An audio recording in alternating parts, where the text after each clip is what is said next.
Muy buen día, queridos hermanos, que el Señor les bendiga. Con los hermanos de Salem, con mis hijos, con mi familia, estamos en una misión. La verdad es que el Señor ha puesto en nosotros una misión especial. Y la misión es tratar de salvar a la mayor cantidad de adventistas posible.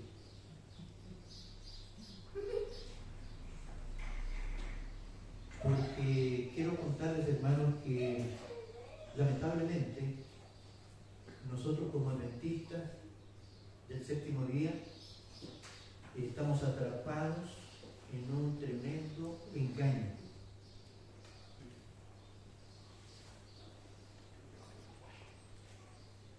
Quiero invitarles a abrir su Biblia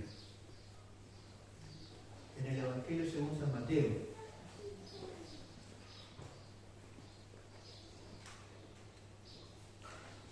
Y quiero comenzar allí, hermanos, a explicarles lo que acabo de decir. Quiero decir, hermanos, que nosotros estábamos también en esto, en el engaño. Y el Señor ha querido que poco a poco vayamos despertando. El Señor Jesucristo, cuando estaba con los discípulos, se le acercaron un día y le preguntaron al Señor: Señor, dinos, ¿cuándo van a suceder estas cosas de tu venida y qué señales habrá? Y el Señor Jesucristo comenzó a explicarles, comenzó a contarles lo que iba a suceder. Si ustedes me acompañan ahí en el Evangelio según San Mateo, en el capítulo 24, ahí está, en el capítulo 24 y 25, está la explicación y el relato que hace el Señor Jesucristo a los discípulos,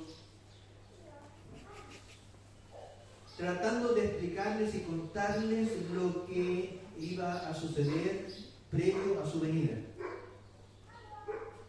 Pero hay un momento en que el Señor Jesucristo les dice a los discípulos que iban a venir falsos cristos, se iban a hacer pasar por Él, y que había que tener mucho cuidado, poner mucha atención. Y en el versículo 24 está el texto que yo quiero que leamos en este momento, hermanos. Mateo 24, versículo 24.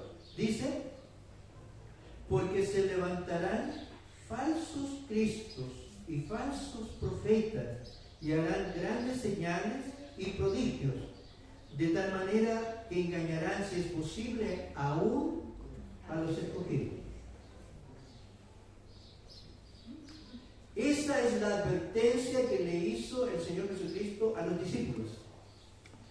La advertencia que le hizo el Señor a aquellos que estaban en ese momento escuchando.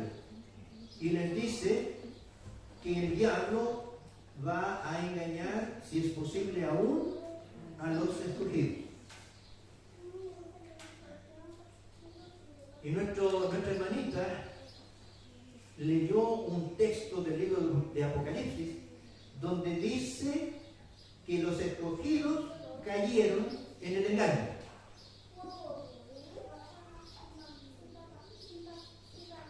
Que lo que el Señor Jesucristo había advertido no fue plenamente escuchado,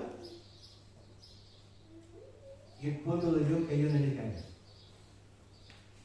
Y este engaño viene desde mucho tiempo. Este engaño viene incluso desde el momento en que los últimos apóstoles murieron. De ahí comenzó a generarse el engaño.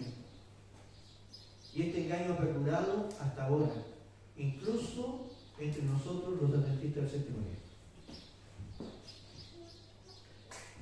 Si me acompañan allí a Apocalipsis capítulo 3, Apocalipsis capítulo 3, Allí la palabra de Dios nos habla acerca de esto.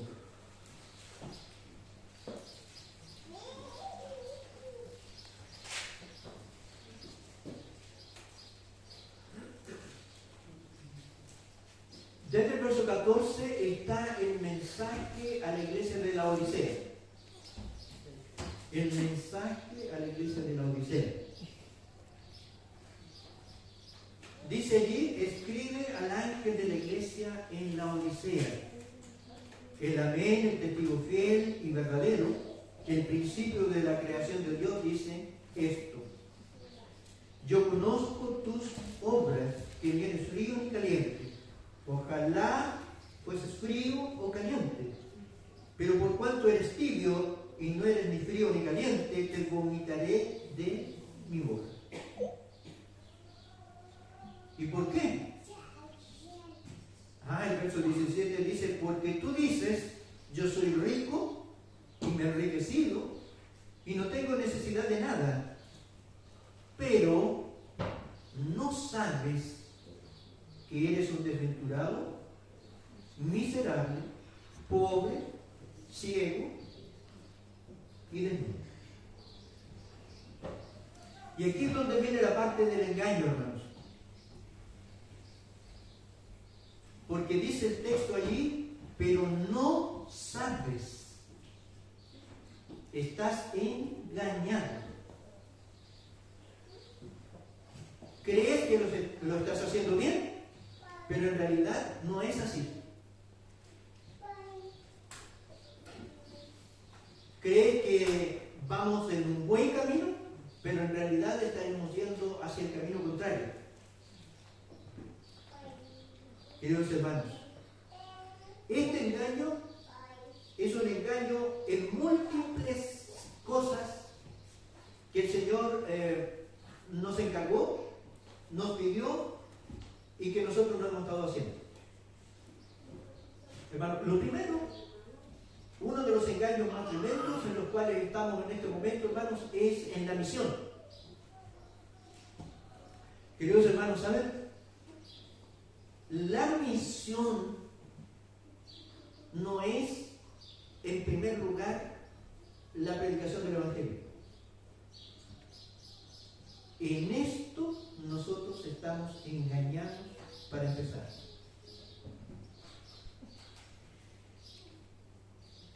Queridos hermanos, la misión que el Señor dio a la Iglesia Adventista del Séptimo Día tiene un propósito más grande, más amplio que el solo hecho de predicar el Evangelio. Y esa misión consiste en vindicar el nombre de Dios. Ese es el objetivo más profundo, más grande que el Señor le ha dado a la Iglesia Adventista del Séptimo Día. Queridos hermanos, cuando hablo de la Iglesia Adventista del Séptimo Día en relación con el mensaje a la Iglesia de la Odisea, lo que estoy haciendo es decir que el mensaje de la Iglesia de la Odisea es para la Iglesia Adventista del Séptimo Día. En eso confieso, hermano, yo también estaba engañado. Yo muchas veces interpreté el mensaje que está en la palabra de Dios a la Iglesia de la Odisea como pensando en las demás iglesias. Tenía en mi mente a las iglesias metodistas, a la iglesia bautista, a la alianza. Pero en realidad, hermano, el mensaje a la iglesia de la Odisea es para los adventistas del séptimo día. Y yo tuve que aprender eso. Y me resultó muy fuerte cuando aprendí esto. Porque eso significa que nosotros, como todas las demás iglesias, estamos engañados. Y no sabemos la condición en la que estamos. Creyendo que estamos bien, sin embargo no es así. Primera cosa, hermanos, la misión que el Señor nos ha dado a nosotros como iglesia en este tiempo final es la de levantar un pueblo santo, puro, sin que pueda poner en alto el honor del Señor, el honor de Cristo, el honor de la ley de Dios. Esa es la más grande y más importante misión que la Iglesia Adventista del Séptimo Día tiene ahora en este tiempo. Porque déjenme decirle, hermanos, la predicación de la palabra de Dios, del mensaje del Evangelio de Jesucristo, es algo que ya ha alcanzado a todo el mundo. Ya no hay rincón en la tierra donde no se esté predicando de Jesucristo. O nosotros u otros.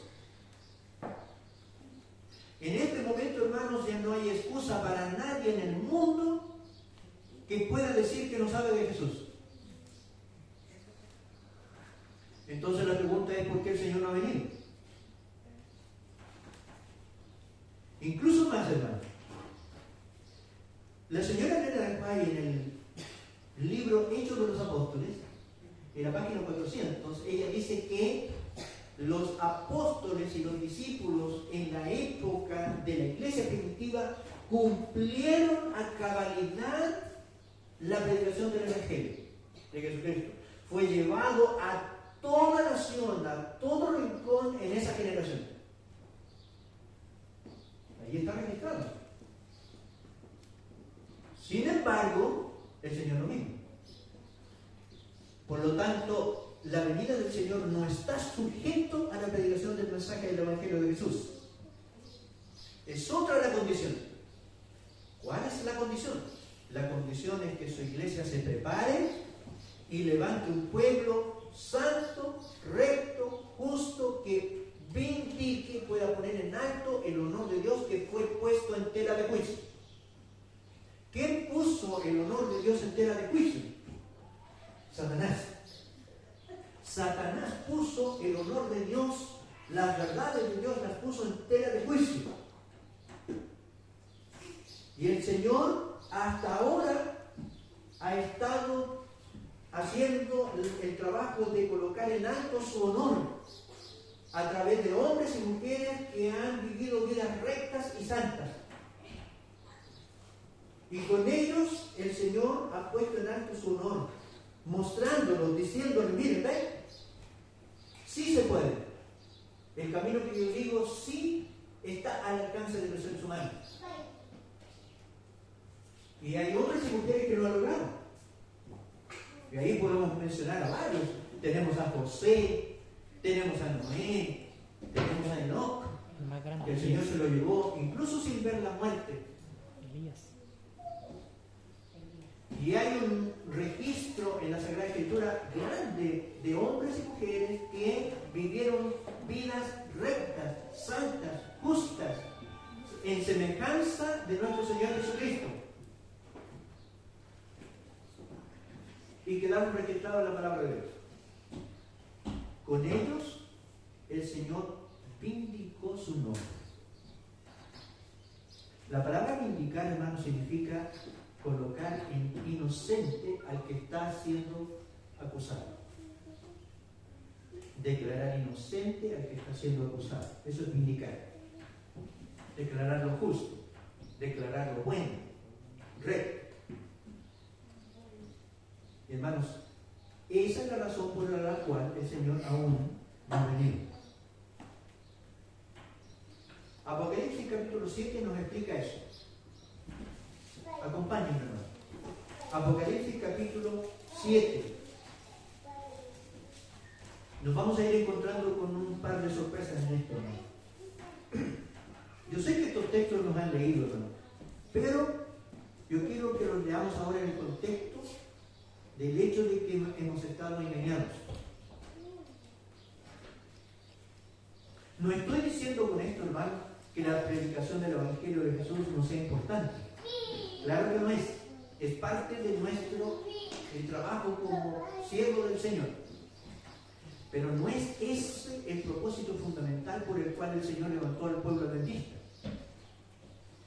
El propósito fundamental más grande, más amplio, más profundo, es la de vindicar su nombre a través de nosotros. de su pueblo santo, recto, sin mancha. Apocalipsis capítulo 7, hermano, responde a una pregunta que está al final del capítulo 6. Estamos en Apocalipsis. Hay una pregunta ahí al final del capítulo 6 donde dice: ¿y quién podrá sostenerse en pie en el momento en que el Señor venga? Y entonces el capítulo 7 nos habla de dos grupos que van a estar en pie. Y el primer grupo, el libro de Apocalipsis lo llama los 144.000. Los 144.000 sellados. Lo han escuchado muchas veces ustedes, ¿cierto? Ahora, quiero, hermanos, que vayamos al versículo 2. Dice: vi también otro ángel que subía de donde sale el sol y que tenía el sello del Dios vivo, y clamó a gran voz a los cuatro ángeles, a quienes se le había dado el poder de hacer daño a la tierra y al mar, diciendo: no hagáis daño a la tierra, ni al mar, ni a los árboles, hasta que hayamos sellado en sus frentes a los siervos de nuestro Dios. Notes, hermano, que los siervos de nuestro Dios, están en el contexto del momento de la venida del Señor. Y nosotros estamos viviendo en ese contexto, como pueblo actual de Dios. Estamos viviendo previo a la venida del Señor, a punto de que el Señor aparezca. Pero ¿por qué el Señor no va a aparecer? Y aquí lo dice, hermanos, versículo 3, lo vamos a leer de nuevo. Dice: diciendo, no hagáis daño a la tierra, ni al mar, ni a los árboles, hasta que hayamos sellado en sus frentes a los siervos de nuestro Dios. O sea, en otras palabras, hermanos, nada va a suceder. No va a haber ley dominical. No la estén esperando. No va a haber persecución. Hasta que aparezcan los 144.000 sellados. ¿Lo dice ahí? ¿O estoy leyendo mal? Si estoy leyendo mal, me corrigen. Dice: hasta que aparezcan los sellados. Dice: no hagáis daño. Los ángeles están sujetando todos los conflictos. Y eso no va a ser soltado. No viene persecución, no viene conflicto, no viene ley dominical, hasta que sean sellados. ¿Por qué? Porque esta es la misión fundamental que Dios tiene para su pueblo hoy. Que se levante un pueblo sellado. Luego de esto va a ser soltado todo. ¿Lo entendieron? ¿Lo captan, hermano? Así que, primer engaño: el Señor quiere levantar un pueblo santo, sin mancha, ahora, para que todo pueda suceder una cosa tras otra hasta la venida del Señor. ¿Qué es lo que debe ocurrir primero? Es que se levante un pueblo santo, sin mancha, irreprensible. Eso es primero. Esa es la gran misión. Y usted tiene parte en esa misión. Porque debe comenzar por usted y por mí esta transformación hasta que usted y yo seamos santos, sin mancha, irreprensibles. Esa es la verdadera misión. Y déjeme decirle que estaba engañado, no lo había entendido. El diablo logró que entendiéramos otra cosa.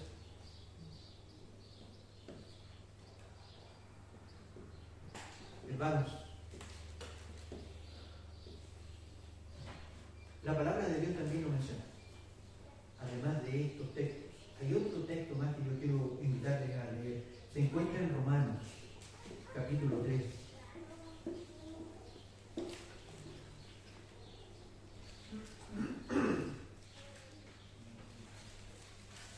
Romanos,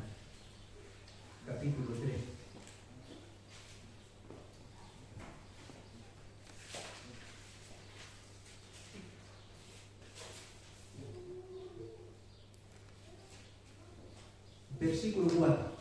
Romanos capítulo 3, versículo 4. Romanos capítulo 3, verso 4. Dice: de ninguna manera, antes bien, sea Dios veraz y todo hombre mentiroso, como está escrito, para que seas justificado en tus palabras y venzas cuando seas juzgado.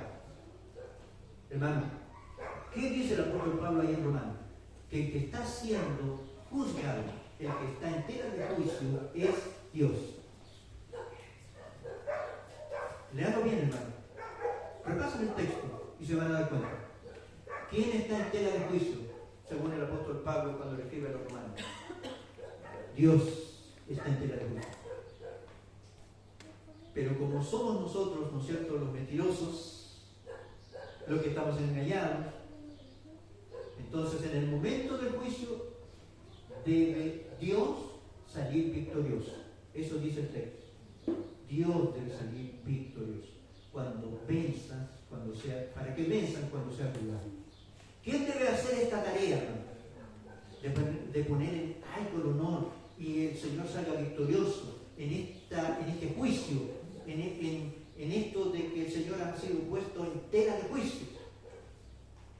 Bueno, quien debe cumplir este propósito es la iglesia. Somos nosotros. El mismo apóstol Pablo lo dice cuando le escribe a los filipenses. Yo quiero invitarles a que lo busquen también. Filipenses, capítulo 3. Carta del apóstol Pablo a los filipenses. Capítulo 3, versículos 10 y 11. Filipenses, capítulo 3, versículos 10 y 11.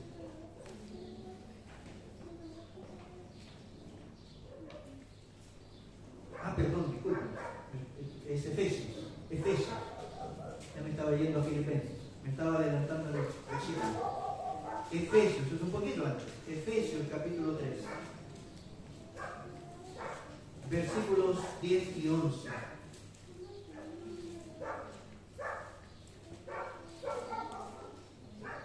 Muy bien.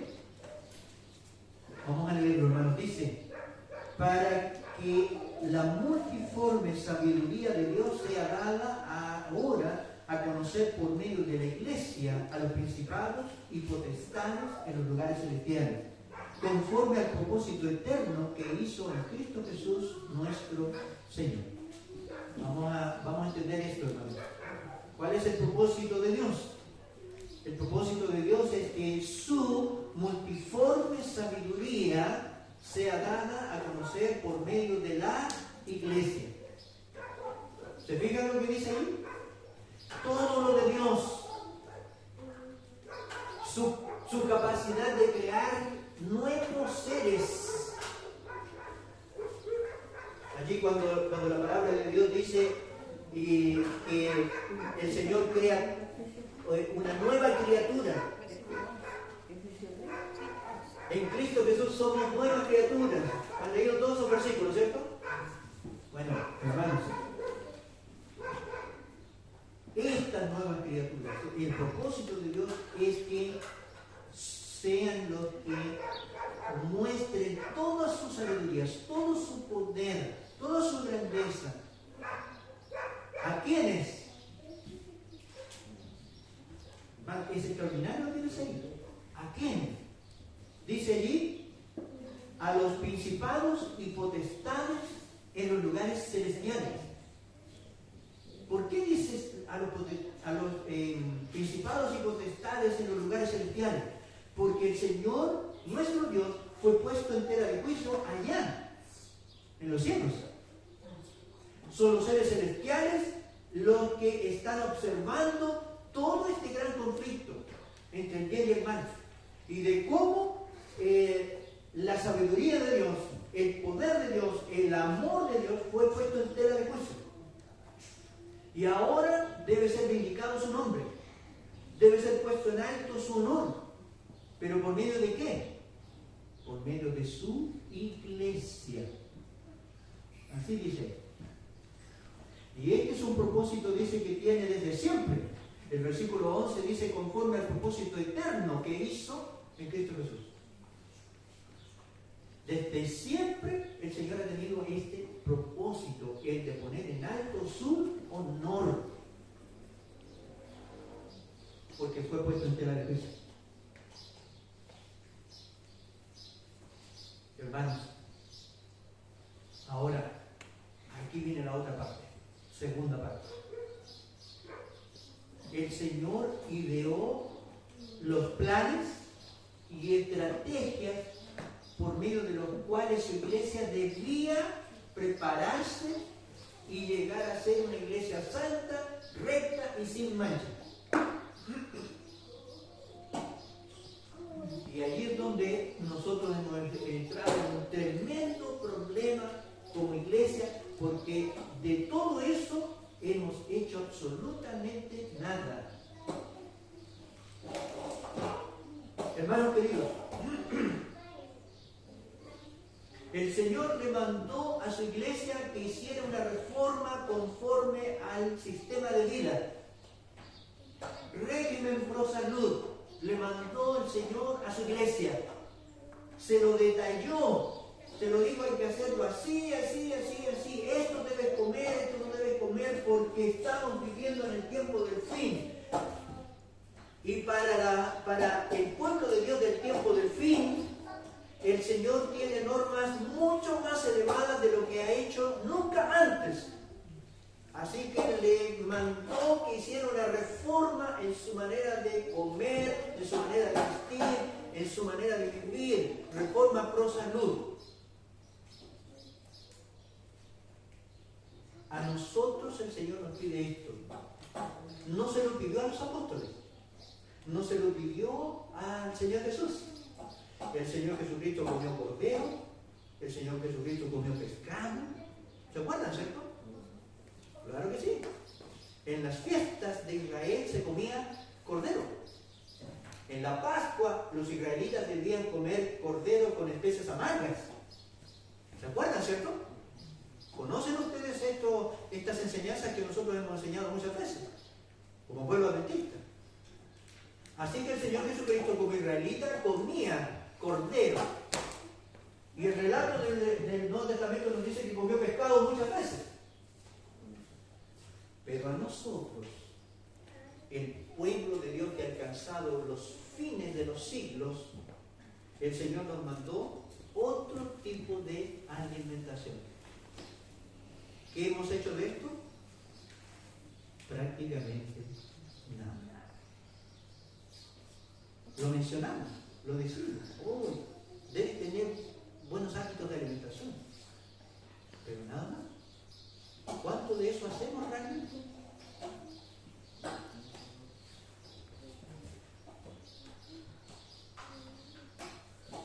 Hermanos, el Señor, eso ocurrió, hermanos, en 1863.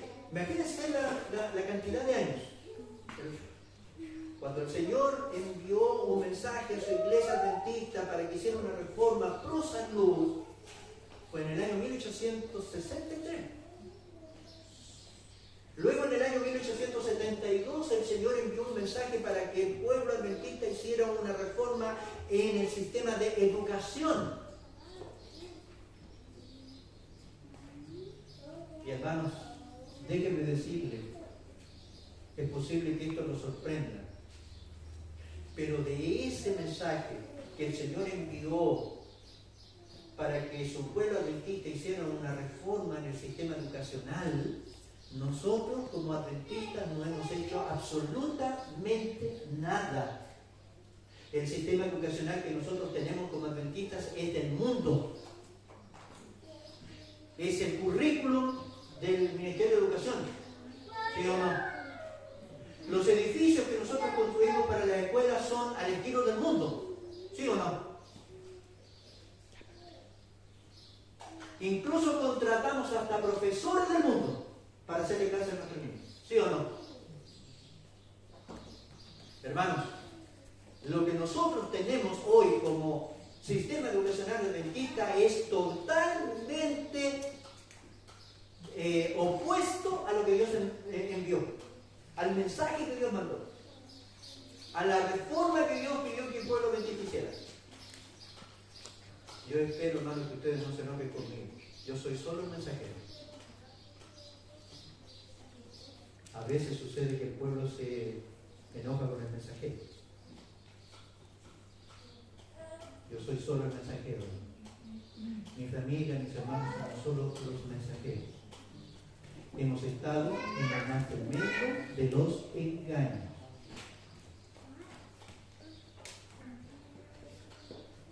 Incluso hemos tenido hasta directores de escuela que no son adventidos. Y el currículum que enseñamos es del mundo.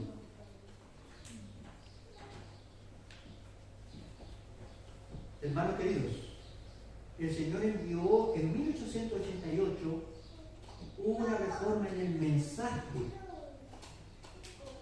Lo envió a través de los pastores Wagner y Jones.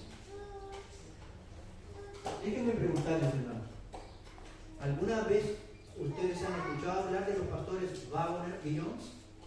¿Cuántos han escuchado hablar de los pastores Wagner y Jones?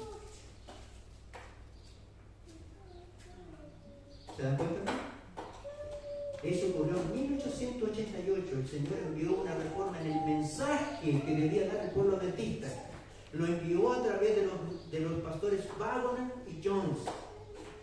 En esa ocasión se produjo una revolución tremenda en la iglesia.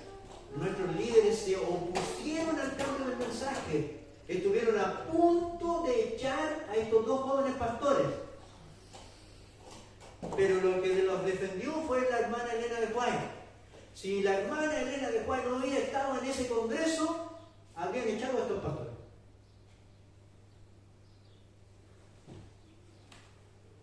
Yo sé que ustedes no conocen la historia. Muy bueno sería que la conocieran. Una reforma en el mensaje. Y de eso casi no hemos hecho nada. Hemos estado hasta aquí en un profundo engaño. Porque el diablo lo logró. La advertencia que hizo el Señor Jesucristo terminó por cumplirse. Hermanos, a partir del año 1897 ahora, el Señor envió otra reforma más, otro cambio que el pueblo adventista debía hacer, que consiste en trasladarse de la ciudad al campo. Elena de White dice, vez tras vez se me ha dado el mensaje de que el pueblo de Dios debe trasladarse al campo y debe instalar allí en el campo puestos de avanzada. ¿Cuántos de ustedes han escuchado hablar de los puestos de avanzada instalados en el campo? Aquí tenemos una mano. Qué bueno. ¿Alguno de ustedes había escuchado antes de esto de los puestos de avanzada instalados ahí en el campo? ¿Cuánto de eso hemos hecho? Nada. Hay hermanos alrededor del mundo, de manera independiente, están haciendo esto. Pero nosotros como pueblo adventista no hemos hecho absolutamente nada. El pueblo adventista, hermano, debería haber estado ya hace más de 100 años viviendo en el campo y seríamos lumbreras, dice Elena de White, al mundo entero. Incluso ella dice, lo dijo en el Congreso de la Asociación General en 1901, ella dijo, si nosotros hubiéramos obedecido al Señor y hubiéramos hecho conforme a lo que el Señor nos ha mandado, ya el Señor había venido a buscar a su pueblo. Yo no sé si ustedes logran captar lo que significa esa declaración, hermano. ¿Por qué el Señor no ha venido? ¿Por qué no saben quienes no sueltan los vientos? Porque nosotros no hemos hecho la voluntad de Dios. Hemos estado en un profundo engaño, durmiendo el dulce sueño de los justos.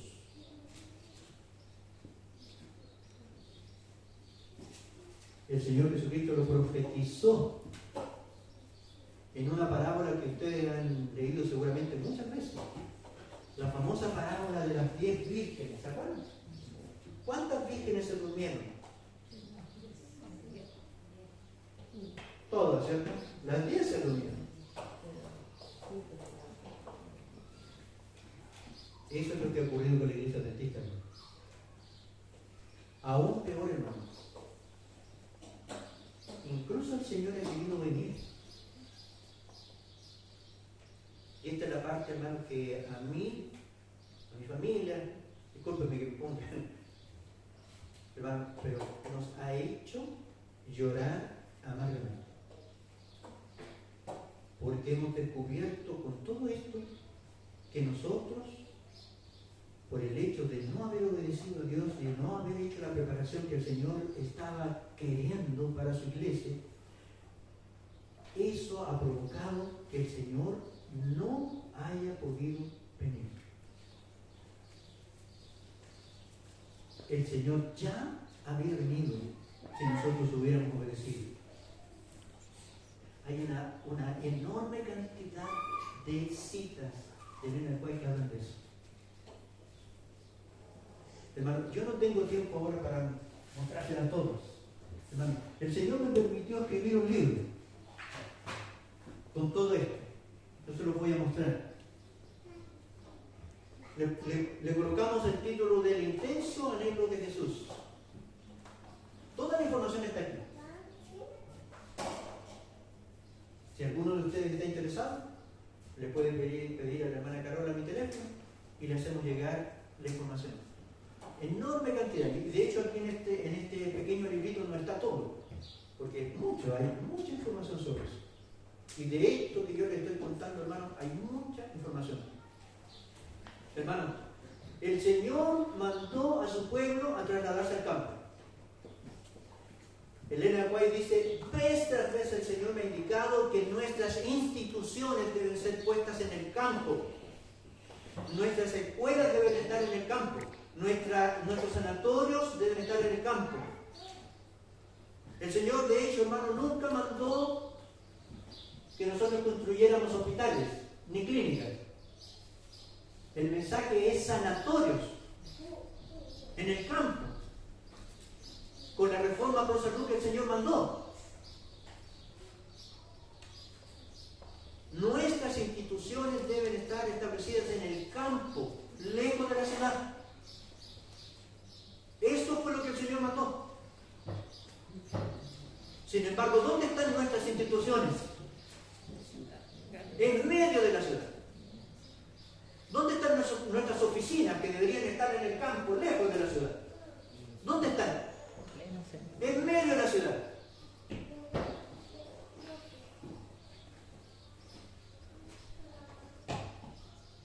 Con un edificio al estilo del mundo. ¿Se dan cuenta? No sé si captan.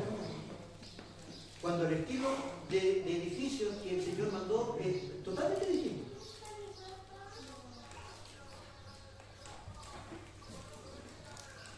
Ahora, hermanos, hay una cita de Elena White. Yo no sé si ustedes creen en Elena White. ¿Amén? Porque me he ido encontrando con la sorpresa que hay adventistas que no creen en Elena White. Y yo digo, ¿cómo son adventistas?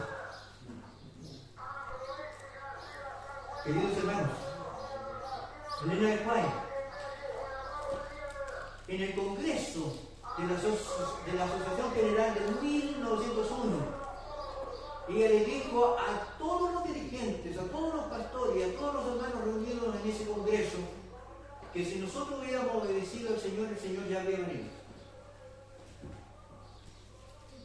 Pero como no hemos hecho caso, el Señor ha tenido que esperar. Ha tenido que esperar. Hermano, ¿saben cuál fue el primer año en que el Señor intentó venir?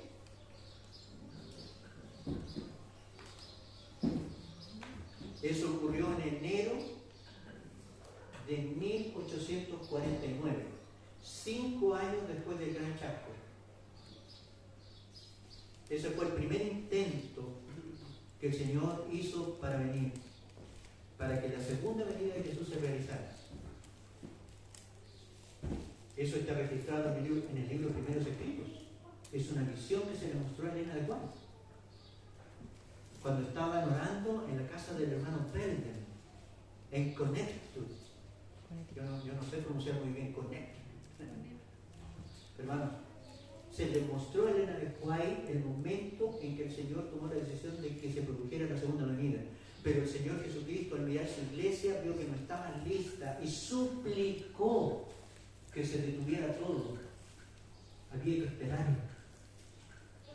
Así que la venida del Señor está retrasada desde ese año. ¿Por qué el Señor está esperando? El apóstol Pedro dice, allí en 2 de Pedro capítulo 3, dice, por misericordia el Señor está esperando. Allí donde dice, algunos lo tienen por tardanza. ¿Se acuerdan de ese versículo, cierto? Pero ¿por qué el Señor está esperando? Por amor a sus escogidos, por misericordia, nada más. O si no, ya habría venido. Hubo una segunda ocasión en que el Señor estuvo por venir. Fue en el año 1893, 5 años después del gran congreso de Minneapolis en 1888. En ese año se estaba discutiendo en el Congreso de Estados Unidos una ley nacional para que se guardara el día domingo. Ley dominical. El pastor Alonzo Trevor Jones, fue invitado al Congreso de Estados Unidos y él defendió la libertad religiosa frente al Congreso de Estados Unidos.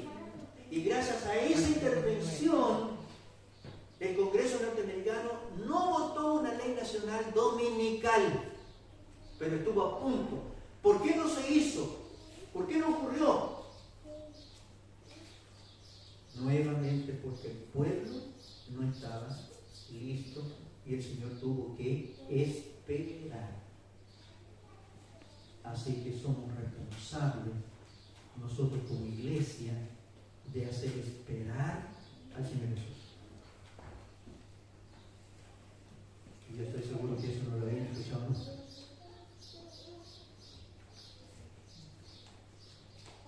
Y le dijo Elena de White a todos los que estaban en el Congreso, le dijo, debido a su insubordinación, a su rebelión, a su desobediencia, vamos a tener que estar aquí muchos años más.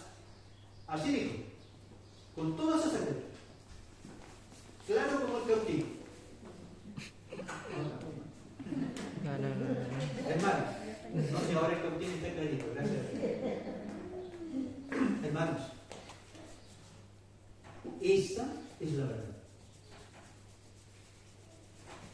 ¿Lo sabían? No lo sabían. Y ahí se cumple lo que dice Apocalipsis. Y no sabes. Ese es el gran problema que estamos teniendo, hermano. Este tipo de cosas no las sabían como iglesia de Cristo. Gracias a Dios, en este tiempo ya hay muchos adventistas que están despertando de este sueño. Y es un despertar amargo, porque trae mucho dolor al corazón cuando uno se da cuenta de que estamos siendo responsables de hacer esperar al Señor. No ha podido venir a buscar a su pueblo por culpa de nosotros. Porque creyendo que estábamos bien, no era así. No era así. Hermanos queridos,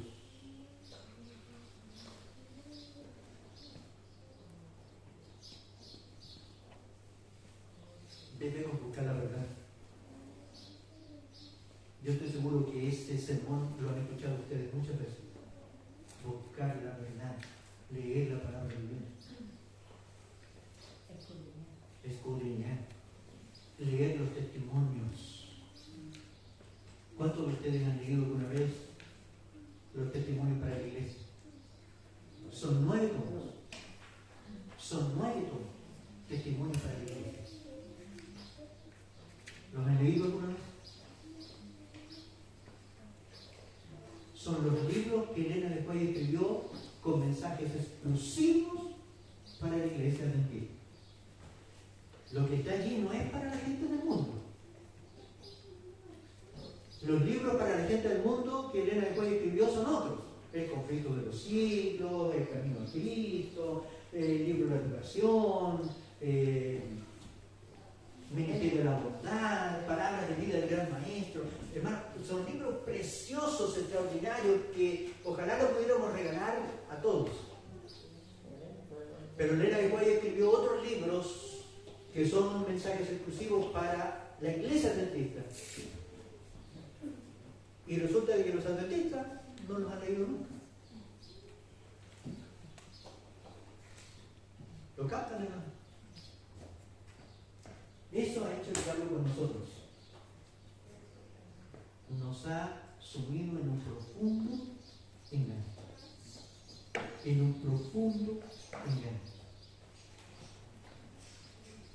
Hermanos queridos,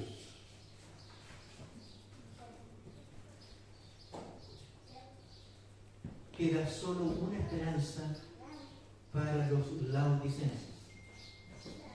¿Quiénes somos los laodicenses? Nosotros. Nosotros, hermanos. No apliquemos estos textos a otros. Porque el mensaje de la iglesia de la Odisea no representa a las otras iglesias.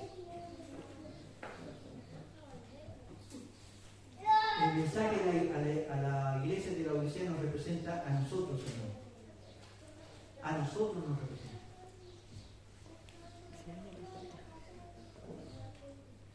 Leo de Testimonios para la Iglesia, tomo 8, página 260, párrafo 3. Dice, el Maestro Celestial preguntó, ¿qué engaño más grave puede seducir a la mente que el que os hace creer que estáis construyendo sobre un buen fundamento y que Dios acepta vuestro trabajo cuando en realidad estáis haciendo la mayoría de las cosas conforme a las ideas del mundo y pecando contra Jehová? Es grande el extravío y fascinante la alucinación que se apodera de las mentes cuando los hombres que han conocido la verdad adoptan la forma de la piedad en vez de su espíritu y poder, cuando suponen que son ricos y que no necesitan nada, y en realidad lo necesitan todo.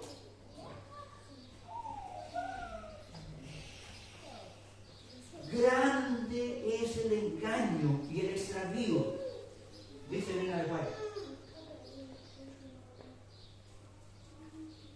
Hermanos, Elena de White, por ahí por alrededor de los años 1860, 1870, ella comenzó a usar la palabra errores para hablarle a nuestros dirigentes, a nuestros hermanos. Estamos cometiendo errores, hay que cambiar esto, hay que cambiar esto otro. El Señor me ha indicado que debemos reformar esto otro. Pero el pueblo adventista no lo hizo, hermano. No hizo los cambios que el Señor estaba mandando. Así que por ahí, por los años 1880, 1890, Elena de White comenzó a usar otra frase, otra expresión. Ella comenzó a usar el término insubordinación.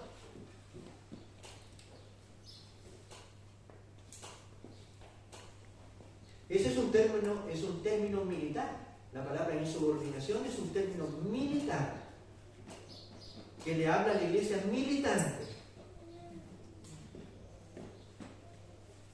Y eso significa que se le da una orden y los soldados no la cumplen.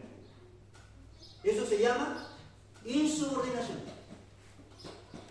Y esa es la palabrita que comenzó a usar Elena de White en sus escritos. Pero luego, hermanos, alrededor del año 1900, Elena de White comenzó a usar otra palabra que es la que a mí me dolió el corazón, me hizo llorar amargamente cuando fui aprendiendo y descubriendo todo esto, hermanos. Ella comenzó a usar la palabra apostasía. Y esta es la situación actual del pueblo adventista. No estoy diciendo con eso, hermanos, que no somos el pueblo de Dios, lo somos. Pero estamos en apostasía. Nos hemos salido de debajo de la nube. Esa nube que conducía al pueblo de Dios, ¿se acuerdan? Nos hemos salido de debajo de la nube y estamos de vuelta a Egipto. Elena de White usa la palabra backslide, que se traduce como apostasía. Pero backslide significa devolverse atrás, deslizarse hacia atrás. Pero los fideicomisarios de los escritos de Elena de White tradujeron esa palabra como apostasía.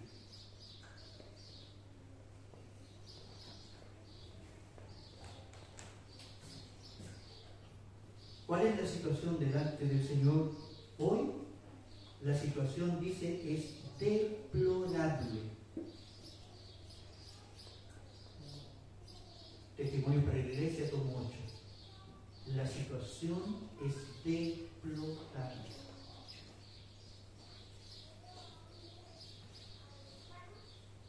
Pero hermanos, incluso el Señor sabía esto y lo dejó profetizado.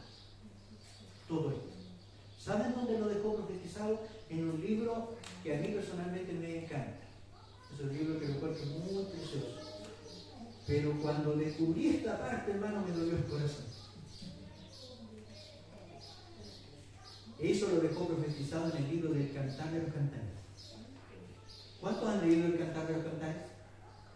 Ahí en la Biblia. Es un libro precioso, ¿cierto? Yo me acuerdo cuando estaba joven y estaba pololeando, usaba el Cantar de los Cantares, ¿cierto? ¿Lo usó usted también, hermano? No. Lo conoció después. Bueno, el Señor fue muy misericordioso conmigo y me hizo nacer en una familia adventista. Cuando me preguntan a mí desde cuándo soy adventista, yo digo, yo soy adventista desde antes de nacer. ¿Y por qué me dicen cómo eso? Sí, porque mi mamá me llevaba a la escuela sabática de cuna cuando estaba en la guatita. Y los niños y las maestras me cantaban para dentro de la guatita. Así que soy adventista desde antes de nacer. Yo amo la iglesia adventista. Nací en la iglesia adventista. Fui conquistador toda mi vida. Llegué hasta Guía Mayor. Tengo mi uniforme, Carola, ¿no es cierto?, es testigo, con la banda llena de parches y cosas, y parezco arbolito de Pascua.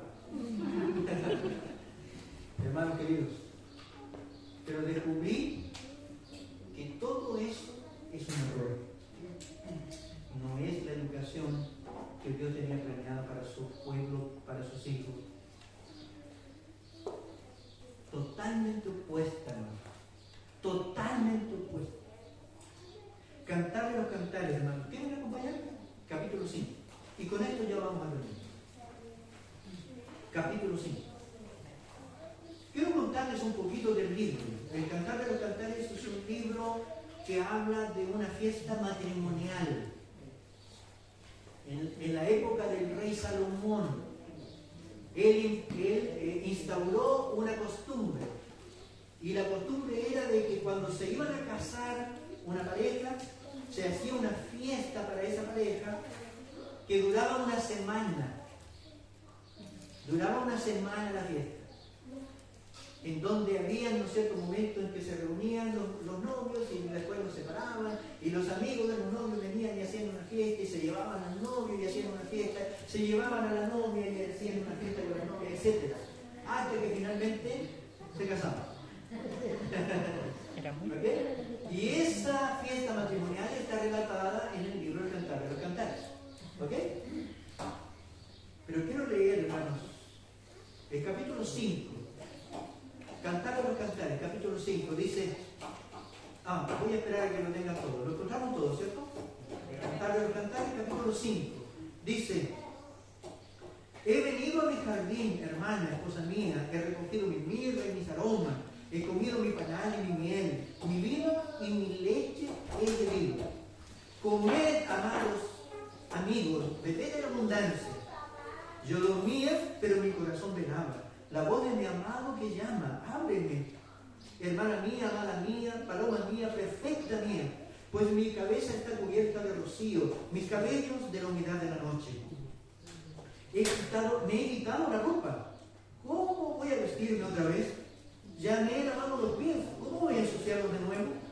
Mi amado metió su mano por el resquicio de la puerta y mi corazón se conmovió dentro de mí. Me levanté para abrir a mi amado y mis manos gotearon mirra.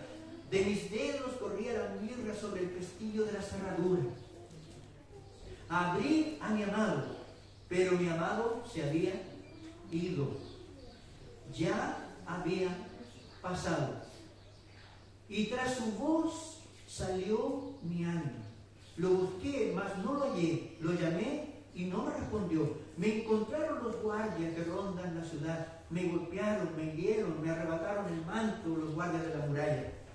Os conjuro, hijas de Jerusalén, si halláis a mi amado, hacedle saber que estoy enferma. Déjenme parafrasearlo para que lo captemos. Vayan leyéndolo ahí conmigo. Lo voy a parafrasear. Lo voy a decir en palabras mías. Le dice el novio a sus amigos: ya tengo todo listo.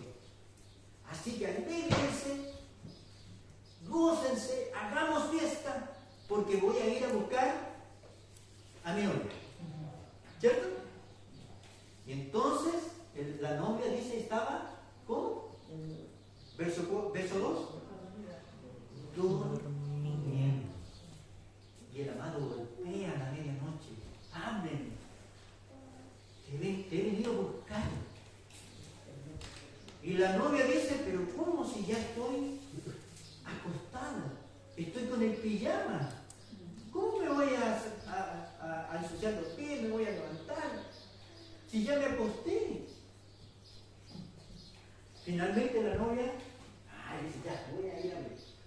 Y como dice el amado, se apura, ¿no es cierto? Llegan a gotear las mierdas ahí en el pestillo para abrir. Pero, una vez que abre, se encuentra con la sorpresa de que el amado ya no está. Ya había pasado. ¿Qué hizo la novia? Salió sola detrás del novio, por cuenta de ella, a la manera de ella.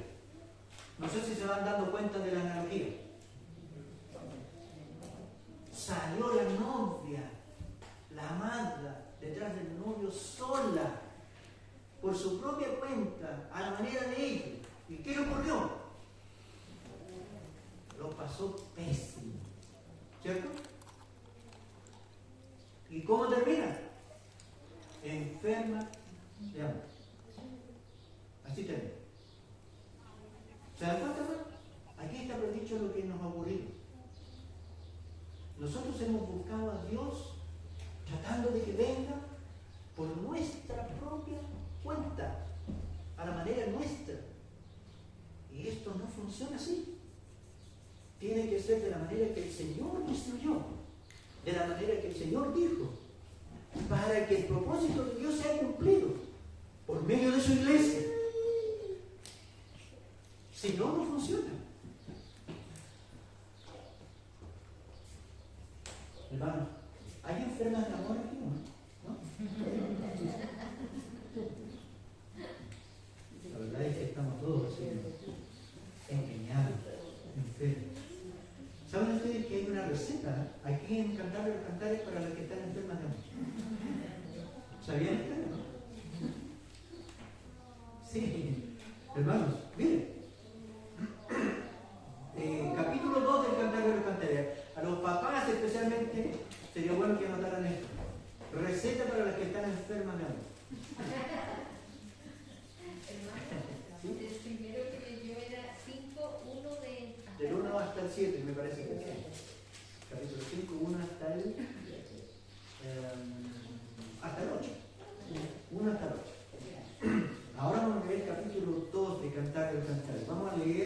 el versículo 5. Cantares 2:5. Dice: sustentarme con pasas, confortarme con manzanas, porque estoy enferma de amor. Ahí está la receta. Si está enferma de amor y siente que se desfallece, pasa y manzana. hermanos, pero hay esperanza. Yo sé que les he descrito una escena, un cuadro bastante tremendo. Y lo es.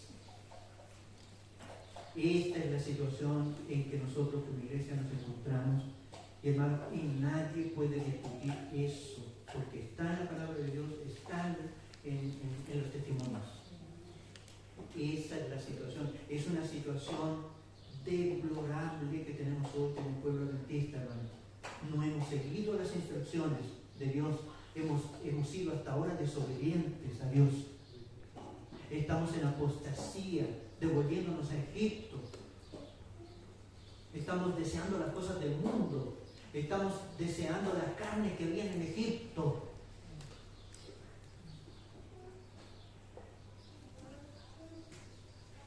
Pero hay esperanza. Hay esperanza. Hermano, Apocalipsis capítulo 19. Quiero dejar con ustedes esta esperanza.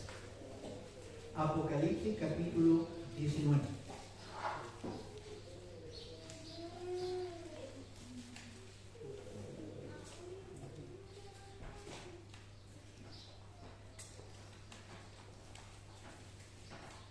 Vamos a comenzar a leer en el versículo 6. Apocalipsis 19, desde el versículo 6. Dice: y oí como la voz de una gran multitud, como el estruendo de muchas aguas, y como la voz de grandes truenos que decían: aleluya, porque el Señor nuestro Dios Todopoderoso reina. Gocémonos y alegrémonos y démosle gloria, porque han llegado las bodas del Cordero, y su esposa se ha preparado. Y a ella se le ha concedido que se vista de lino fino, limpio y resplandeciente. Y el lino fino representa las acciones justas de los santos. Hermano, yo no sé cómo hacer esto más claro. ¿Qué es el lino fino con el cual se le ha permitido a la esposa, a la novia, vestirse? La última frase dice clarito, ¿qué representa? El lino fino. ¿Qué representa? Las acciones justas de los santos. Las acciones correctas, en armonía con la palabra de Dios, con las instrucciones de Dios. Cuando eso ocurra, a la novia se le concederá que se vista de lino fino. Y entonces quedará lista para la boda. Ahora, esto, hermanos, nos dice a nosotros, nos viene a nosotros como una palabra de gran esperanza. ¿Por qué? Porque viene el momento en que las vírgenes despiertan. Y hay un grupo de esas vírgenes que estaban preparadas. Y hermanos, y aquí el libro de Apocalipsis vuelve a repetir eso. Dice el verso 7, dice: gocémonos y alegrémonos y démosle gloria, porque han llegado las bodas del Cordero y su esposa se ha preparado. Hermano, el pueblo adventista está despertando. En esta mañana, hermano, yo quiero invitarles a que ustedes también despierten. He venido en esta mañana en el nombre del Señor a remecerlos y despertarlos. Porque si no despiertan, hermanos, van a sufrir la suerte de todos los demás impíos. Hermanos, busquemos al Señor fervientemente, de todo corazón. despertar, de volvernos de nuestras rebeliones y de nuestra apostasía, buscar al Señor de todo corazón, leer su palabra y leer sus testimonios y hacer lo que el Señor nos ha mandado que hagamos. Debemos dejar de lado nuestra insubordinación. Que el Señor te bendiga.